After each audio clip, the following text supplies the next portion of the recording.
اهلا بيكم. النهاردة ان شاء الله هنعمل مع بعض بديل كريمة الطهي بطريقة سهلة وبمكونات بسيطة موجودة كلها في كل بيت. ولو لسه ما تعرفونيش انا ليلي كيتشن، ولو عجبكم الفيديو ما تنسوش اللايك والشير. يلا بينا نبدأ مع بعض. اول حاجة هنجيب في حلة كده لتر من اللبن كامل الدسم، وكمان هنحط له معلقتين كبار من الدقيق هرميين بالشكل اللي انتوا شايفينه ده، وهنقلبهم كويس جدا كده الاول على البارد لحد ما الدقيق ما يدوب خالص معانا.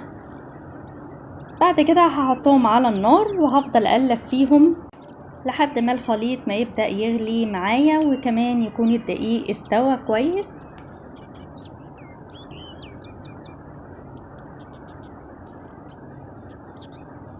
زي ما انتوا شايفين كده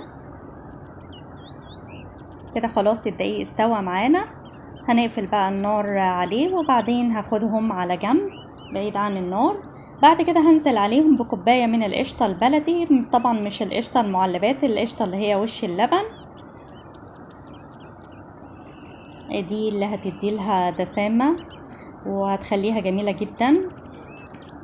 وهنقلبهم كويس جدا كده لحد ما القشطة كلها تدوب معانا، ونسيبها لحد ما تبرد. وزي ما انتوا شايفين كده القوام بتاعها عامل ازاي، تقيل.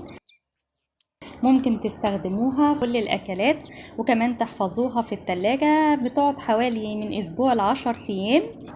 اتمنى ان الفيديو يكون عجبكم. لو عجبكم الفيديو ما تنسوش اللايك والشير وتشتركوا في القناة علشان يوصل لكم كل جديد. اشوفكم على خير. باي باي.